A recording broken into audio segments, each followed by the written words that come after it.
Buena tarde, gracias por estar presentes en el valor de la metáfora. Vamos a ver un poquito sobre la metáfora que también conjugan los fenómenos astronómicos, los fenómenos de la naturaleza. Una manera de entender, una manera de aprender de lo que pasa en la vida y en la naturaleza, en nosotros mismos, es precisamente ser observadores con lo que pasa en nuestro entorno. Hoy es 9 de abril. Ayer se dio un fenómeno astronómico muy interesante que fue un eclipse de sol aquí en México. Fue observable en Ciudad de México y era metropolitana, fue un eclipse parcial. En distintos estados como Sinaloa fue un eclipse total, se pudo ver de esa manera. Eh, este fenómeno astronómico inadecuadamente se le dan interpretaciones astrológicas, de las cuales salen una cantidad importante de supersticiones. Sin embargo, sería importante analizar cuál es la diferencia entre astronomía y astrología a fin de tener una interpretación más adecuada, menos basada en la superstición. Finalmente, los fenómenos naturales también pasan a formar parte de las metáforas y las enseñanzas que nos dan los mitos. En el caso de los eclipses, cuando se empiezan a presentar se necesita mucha explicación de qué es lo que sucede. Hay un libro bastante interesante de este Peter Berger, que es un sociólogo. Él menciona que ante los eventos no explicables del hombre se van a generar explicaciones lógicas sobre fenómenos no racionales a fin de tener cualquier explicación. Es preferible tener cualquier explicación a no tener ninguna, porque al tener una explicación nos va a dar un orden, nos va a dar un marco conceptual, nos va a dar un marco interpretativo sobre el cual nos vamos a ir nosotros desenvolviendo. En este sentido, en México prehispánico se conceptualizaba bastante la parte de los eclipses por medio del quinto sol. En una parte, Miguel León Portilla, en su libro La filosofía náhuatl, estudiada en sus fuentes, hace mención a lo que es el quinto sol. Ese quinto sol hace su entrada en el pensamiento cosmológico náhuatl, la idea del movimiento, como un concepto de suma importancia en la imagen y destino del mundo. Esta parte de la entrada en el pensamiento cosmológico, en el capítulo, en la primera video que tenemos de este canal, ahí mencionamos cuáles son los mitos cosmogónicos y también de ahí se desprende la parte de la cosmología. La cosmología es el orden que le damos nosotros sobre bases racionales a fenómenos irracionales que suceden dentro del universo, dentro de la vida. ¿A qué me refiero? Nosotros no tenemos una explicación verificable de lo que sucede después de la muerte. Por eso necesitamos un mito que respalde esa idea de tener una noción y eso nos va a dar una base moral. Por eso ahí nos van a decir distintas religiones de cuál es el destino de las almas, del corazón, de lo que es el ser humano posterior a la muerte.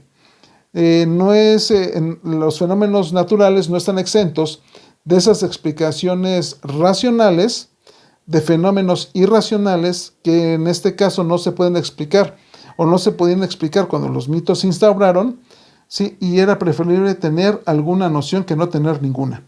En el caso de los eclipses, va relacionado con el mito del quinto sol, que es el sol en movimiento. Cuando surge el quinto sol, en un primer momento era un sol estático, pero también inestable. Para que se dotara de una parte de estabilidad y de movimiento, ese sol necesitaba el sacrificio de un dios que se llamaba Xolotl. Xolotl, que era el dios perro, él necesitaba ofrendarse para que ese sol tuviera movimiento. Sin embargo, él no quería cumplir con su destino y fue perseguido por Ejecatl, otro dios que era el dios del viento. Sí, en diferentes situaciones se fue escondiendo hasta que llega a Xochimilco y toma la forma de un ajolote. Hecatl le pregunta a una lechuza que si había visto por el territorio, por todo lo que es el universo, dónde estaba, si había visto en algún lugar a Xolotl.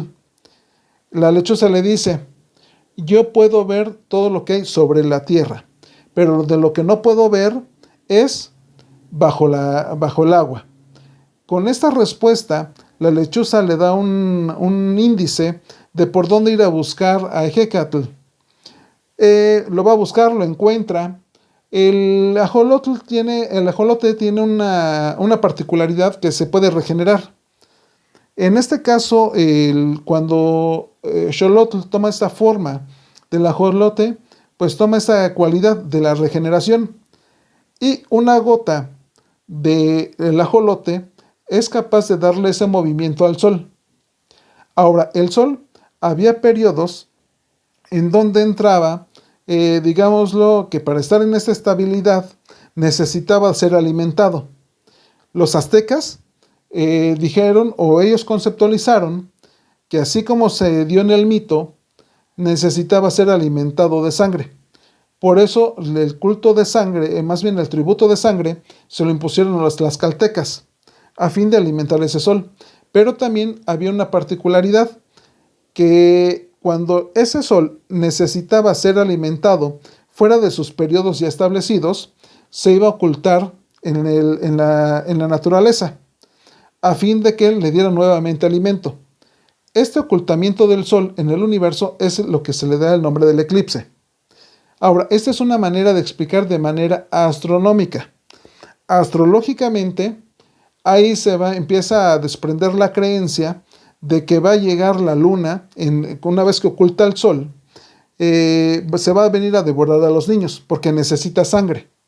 Esta creencia inadecuadamente fundamentada en función de la astrología.